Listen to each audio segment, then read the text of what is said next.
Yo, what's up mga tropa peeps? Magandang araw po sa inyong lahat at welcome po dito sa aking munting channel. Ayan. So ngayon po, ito po ang ating pag-uusapan ay walang iba kundi ito pong patungkol sa mga diskaya na kahapon nga po nakita natin na talagang galit na galit po ang ating mga kababayan na sumugod doon po sa kanilang bahay sa Pasig. Dream house niya to, pero kita nyo sinulatan talaga ng magnanakaw, kurakot, pakulong. Diba, napakasaklap po. Napakasakit niyan sa isang may-ari ng bahay. Kahit na ikaw squatter lang, kung ang bahay mo susulatan ng magnanakaw, diba? Abay, napakapangit po nun. Pero syempre, diba, hindi natin masisisi ang ating mga kababayan dito sa kanilang na nagawa. Dahil nga po talagang nakakagalit. Dahil nga po kada merong bagyo, malakas na ulan, talagang nagbabaha. Habang ang mga kontraktor, di ba po, ay ang tataas ng bahay, ang titibay ng bahay, hindi matitibag ng baha. O baka nga hindi rin naaabot ng baha. Di ba? Tapos tayong mga Pilipino nalulunod sa napakatinding pagbaha. Ako po tandang-tanda ko yan, Ondoy. Grabe ang inabot ng bahay namin, as in wasak talaga. Yung bahay ng nanay ko na nakatayong ganyan, nung pumasok ang tubig, paangat ng paangat ang tubig, nagpakawala ang Angat Dam, nakatayo pa. Pero, nung pawala na yung tubig, naku, buti na lang may punong mangga dun sa likod ng bahay namin. Yung bahay namin, nung pataas ang tubig, nakatayo. Nung pawala na yung tubig, humapay ng ganyan. Buti sumandal doon sa punong mangga. Yung punong mangga na ginawan ko pa ng treehouse at napakasarap ng bunga. Ano yan, puno ng lola ko. Sinave yung bahay namin na hindi totally ma-wreck o hindi matangay ng baha o hindi masira. So yung nakita natin na ginawa po ng ating mga kababayan, alam ko labag sa batas yun. At hindi natin dapat yan pinapalampas yung ganyang pag-abuso o yung masasabi nating violence, di ba?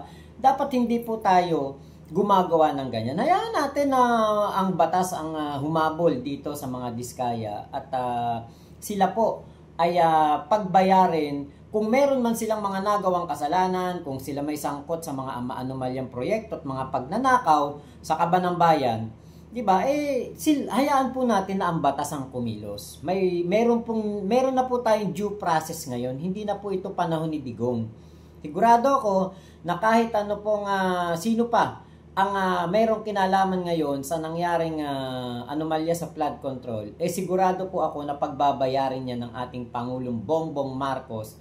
Dahil nga po, ang ating Pangulong Bongbong Marcos na nga ang nag-expose ng katarantaduhan na ito sa DPWH. At ang sabi nga niya, kahit malapit sa kanya, wala siyang sasantuhin, pasensyahan na, mas importante kay PBBM ang mga kababayan natin, ang mga Pilipino. So ngayon po, meron po akong nakitang balita. Pakinggan na lang po natin kasi ito sa TV Patrol to sa ABS. Pakinggan na lang po natin. Si Atty. Claire Castro po itong nagsasalita. Ito yung Film Heritage Building. Ito sana yung alay ni Pangulo at ni First Lady para sa film industry. At syempre, alam niyo naman, ang First Lady, talaga ang puso niya at advokasya niya, para mapalago pa yung mga pelikulang Pilipino, gawa ng Pilipino.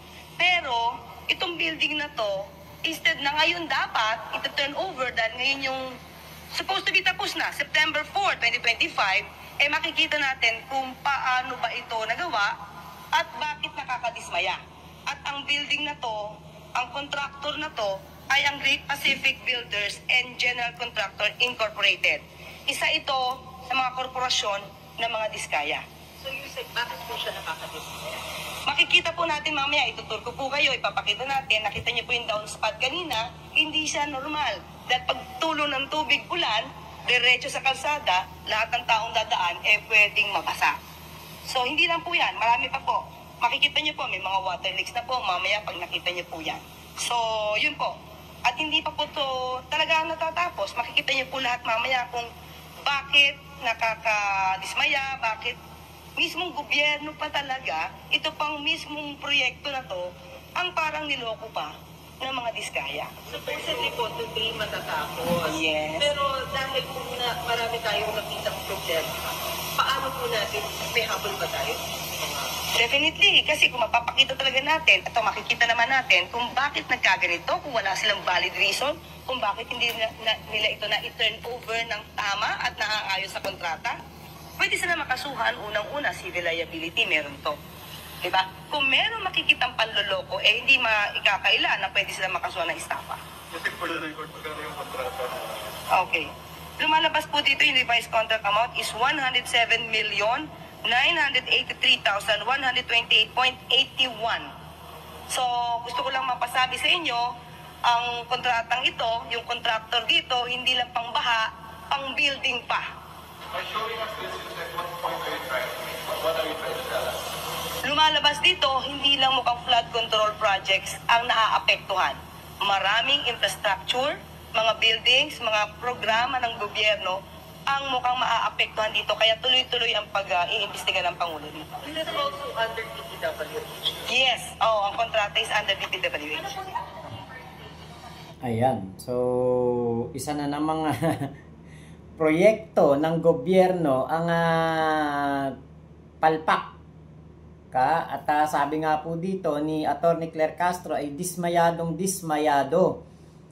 Si First Lady Lisa Marcos dahil sa kinahinatnan ng proyektong gusali na dapat sana ay tapos na noon nga pong September 4. Ayon po kaya Atty. Claire Castro hindi po nakumpleto ng Great Pacific Builders and General Contractor Incorporated ang Philippine Film Heritage Building sa Intramuros sa napagkasundo ang petsa. Ang naturang kontratista ay pagmamay-ari umano ng mag-asawang Curly at Sara Diskaya na nadidiin ngayon sa kontrobersya ng maanumalyang flood control project sa bansa. So yan po, di ba? Hindi lang flood control projects ang palpak po ang gawa ng mga Diskaya. Bagkus meron din po ng mga building na hindi na nga natapos sa tamang oras. 'Di ba? Parang substandard pa dahil nga po parang yung bubong tumatagas na. Kumbaga yung dapat na rooftop, 'di ba? Water sealed 'yan. Hindi talaga tutulo ang kahit anong mga tubig mula doon sa taas. Pero bumabagsak po o tumutulo po papunta sa kwarto sa baba o opisina sa baba. Ito pong building na ginawa ng mga Diskaya. So dismaya po talaga ito. At hindi po ako magtaka kung si First Lady ay kumbaga anuhin niya to, yung sumama loob niya rito sa proyekto nito kasi ito yung kanyang siya ang nito kumbaga brainchild to ni First Lady, proyekto niya to. 'Di ba? Para sa ating mga kababayan na makita yung Philippine Film Heritage Building, yung history ng ating mga artista, ng mga pelikula, mga lumang kagamitan, mga ilalagay diyan, mga parang museum siya ng Philippine film industry. 'Di ba? Maganda yung adhikain ni First Lady. Kaya lang po, 'di ba, kung ganyan pong tumutulo, masisira pa yung mga gamit po na ilalagay diyan. 'Di ba? Kumbaga ito 104 million pesos tapos ganyan. 'Di ba? Palpak. Okay lang siguro kunwari na-delay ang pagkakagawa.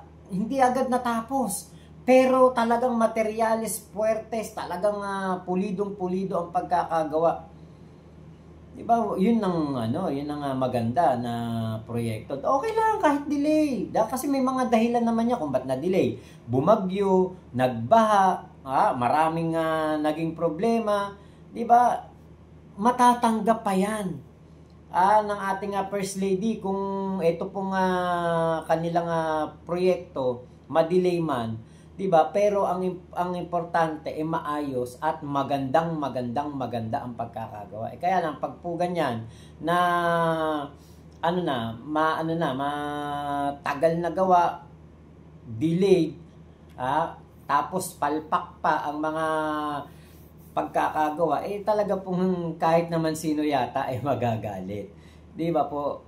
Kaya nga, yung nakita kong damdamin, emosyon ng ating mga kababayan kahapon na binato ng putik ang harapan o gate ng bahay nitong sila Sara Diskaya, sabi ko,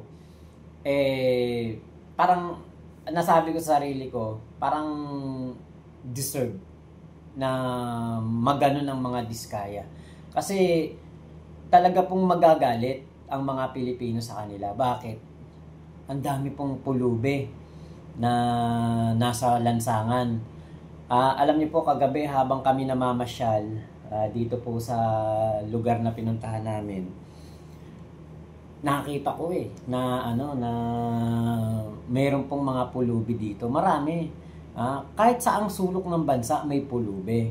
Tapos makikita mo sila, 40 luxury cars. Ang bahay parang mall.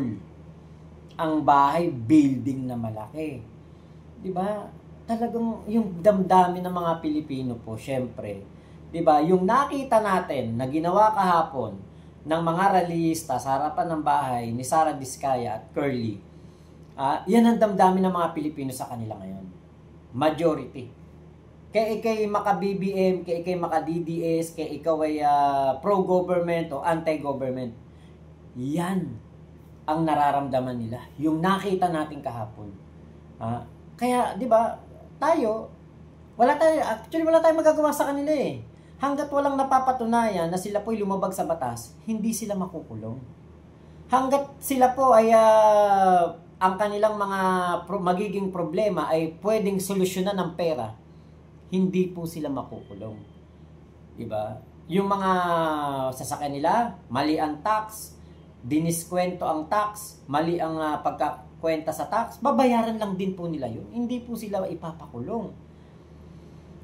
Kaya po, di ba, sana ang mga Diskaya, gawin nila yung nararapat. Kung pwede, sila mismo tumistigo. Sa mga proyekto na halos hindi nila nagawa. Katulad nung pinuntahan ni PBBM doon sa Baliwag, Bulacan, na ghost project. Nakalagay completed pero wala yung proyekto. 'Di ba? O sino nakinabang diyan? Sinong congressman, sinong gobernador? Sinong mayor, sinong kapitan? Kung sino yung mga involved, sino yung mga nalagyan, mga nangurakot, ituro nila. 'Di ba? Kung talagang malinis konsensya nila at sila ginipit para gawin ang bagay na 'yon. Kaya lang, 'di ba, kung sila talaga nakipagsabuatan para itong proyekto na ito magmukhang tapos pero hindi naman, wala tayong magagawa kung hindi talagang namnamin nila ang galit ng mga Pilipino. 'Di ba? 'Yun ang natin, 'yun ang masasabi natin dito sa mga Diskaya. Ako hindi ako nakaramdam ng awa, mas naawa ako doon sa mga tao na nandoon dahil yung kanila pong ginawa maaaring sila makasuhan yun sa pagbabandalize nila sa gate, sa bakod, maaaring sila mabigyan ng karampatang kaso dahil kayang-kaya pong magkaso ng mga Diskaya. Di ba? Kahit po 1,000 abogado, kayang bayaran ng mga Diskaya. Pero itong mga taong ito na pinakita nila yung kanilang buwisit, pagkadismaya doon sa mga Diskaya. Sino ang kanilang mga magiging abogado? Pau. Diba? Sinong tutulong sa kanila? Di po. Kumbaga, mas okay na yun. Hayaan na lang natin gumulong ang proseso. Huwag na po kayong mag-rally dyan. Diba? Huwag na po kayong gumawa ng hakbang na magiging komplikado pa. Diba? Mas okay na yun. Katulad niyan. Ang sabi ni Attorney Claire Castro, kung meron pong dapat pagbayarin ang mga Diskaya, kakasuhan sila. Ibayan na lang natin na gano'n. Kasi yun po talaga ang realidad ng buhay ng mahirap at ng mayaman. Kapag ang mahirap, nagkamali, kaso. Ang mayaman, kapag nagkamali, bayad lang. Di ba po, yun ang realidad eh. Tanggapin na natin, yan ang masakit na katotohanan. Pero dyan po tayo nabubuhay sa realidad na yan. Kailangan nating maka-adapt, makasabay. Di ba po? Kaya dito, yung Philippine Film Heritage Museum na yan, na palpak din ang pagkakagawa, di ba? Sana mapagbayad lahat dyan. Contractor, yung mga engineer, kung sinong DPWH ang tumingin nito, pero di ba kung sinabing maayos ang gawa pero palpak naman at may mga tulo-tulo, delay pa ang pagkakagawa, parusahan.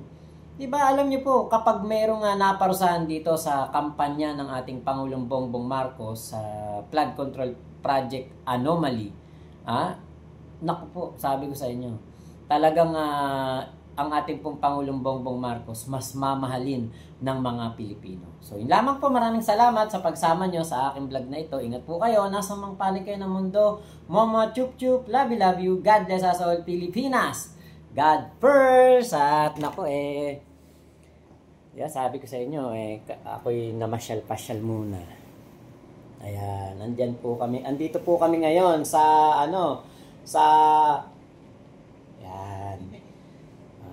ayan yung view. Dito po sa pakita ko. Ito yung view po. Dito sa aming hotel. Ayan. Siguro sa mga taga rito, alam nila kung ano tong lugar na to. Comment nyo nga po dyan kung alam nyo yung lugar na yan. At kung sino po yung makahula, kung nasaan po kaming lugar, kung alam nyo po tong lugar na ito, meron po kayong premyo sa akin na 20 pesos sa inyong Cash G. Ayan. So, yun lamang po. Ayan. Mamamasyal po muna kami. Bababa na kami at kakain na kami ng tanghalian. Mamamasyal. Magagala-gala. So, kita-kits na lang tayo sa bukas. Ano bang araw? Linggo. Ayan, linggo. Ayan. Back to normal na tayo. So, yun lamang po. Maraming salamat. Bye-bye. Pasyal-pasyal muna si Mac Pablo. Ayan. Akala nyo kayo lang may day off May day off din ako. Uy. Bye-bye po.